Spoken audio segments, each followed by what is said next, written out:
নমস্কার বন্ধুরা, তিয়াসাজ রেসিপিতে সকলকে স্বাগত জানাই। শীতকালে আমরা নানা রকমের পিঠে বানিয়ে থাকি। তার মধ্যে একটা অন্যতম হলো সরু চাকলি পিঠা। এই পিঠেটা বানানো যেমন সহজ তেমনি খেতেও সুস্বাদু হয়। আর এই পিঠেটা ছোট বড় সকলেই ভীষণ পছন্দ করে। বিউলির ডাল ও চালের মিশ্রণে তৈরি এই পিঠেটা কাগজের মতো পাতলা হয় আর মুখে দিলে একেবারে মিলিয়ে যায়। তবে আসুন আর দেরি না করে এই সরু চাকলি পিঠার রেসিপিটা আমি বানিয়ে দেখাই। আশা করি আপনাদেরও ভালো লাগবে। সরু চাকলি বানানোর জন্য লাগছে আতপ চাল, বিউলির ডাল, আর লাগছে একটু সর্ষের তেল আর বেগুনের বোটা, আর দুটো তালপাতার টুকরো লাগছে।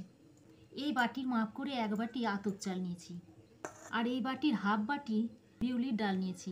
চাল ও ডাল দুটো ভালো করে পরিষ্কার করে ধুয়ে সারা রাত জলে ভিজিয়ে রেখেছিলাম।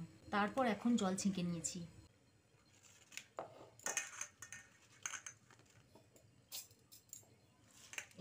এবার চাল ও ডাল আলাদা আলাদা করে মিক্সিতে সামান্য জল দিয়ে বেটে নেব।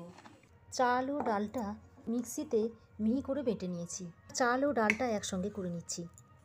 এবার ডালের বাটিটা ধুয়ে একটু জল দিয়ে দিচ্ছি, দিয়ে এবার একটু মিশিয়ে নিচ্ছি।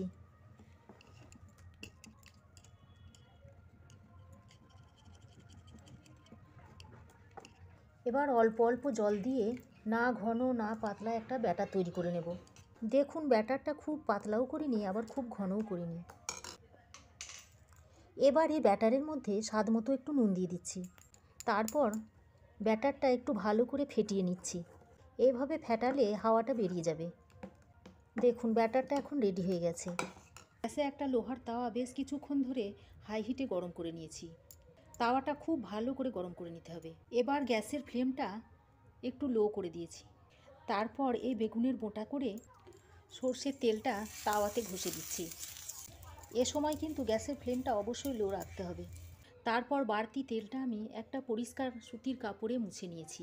এবার এই ব্যাটার থেকে এক হাতা ব্যাটার নিয়ে তাওয়াতে দিয়ে দিচ্ছি। তারপর যে তালপাতাটা নিয়েছিলাম সেটা জল থেকে তুলে পিঠেটা একটু চারিদিকে সমান করে পাতিয়ে দিচ্ছি।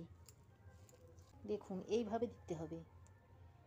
এইভাবে দিলে পিঠেটা পাতলা হবে। পিঠের চারপাশটা দেখুন খুলে খুলে আসছে, আর মাঝখানগুলো দেখুন ফাটা ফাটা হয়ে গেছে। তার মানে পিঠেটা হয়ে গেছে।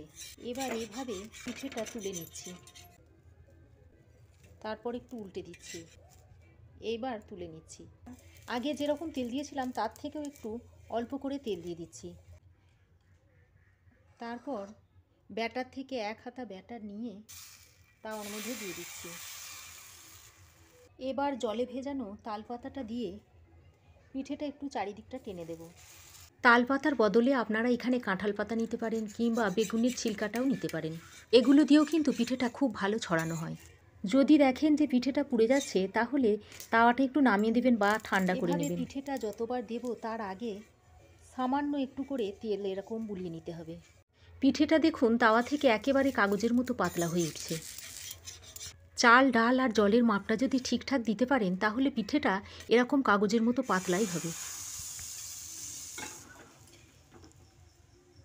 এরকম হ্যান্ডেলটা ধরে এরকম ঘুরিয়েও নিতে পারেন।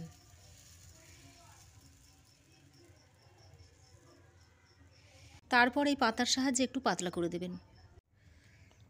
এইভাবে সমস্ত পিঠেগুলো বানিয়ে নেব। আমার মতো চাল ডাল ও জলের মাপটা যদি আপনারাও এরকম ঠিকঠাক রাখতে পারেন তাহলে আপনাদের পিঠেটাও এরকম কাগজের মতোই পাতলাই হবে। এভাবে একবার বাড়িতে বানিয়ে খেয়ে দেখবেন আর কমেন্ট সেকশনে একটা কমেন্ট করে জানাবেন। আশা করি রেসিপিটা ভালো লেগেছে। ভালো লাগলে লাইক ও শেয়ার করবেন। পাশে থাকা বেল আইকনটা অবশ্যই প্রেস করবেন, তাহলে আমি যখনই কিছু নতুন ভিডিও আপলোড দেব সর্বপ্রথম আপনার কাছে নোটিফিকেশান গিয়ে পৌঁছাবে। আজ এ পর্যন্তই। আবার দেখা হবে নতুন কোনো রেসিপি নিয়ে নেক্সট এপিসোডে। সে পর্যন্ত ভালো থাকবেন, সুস্থ থাকবেন।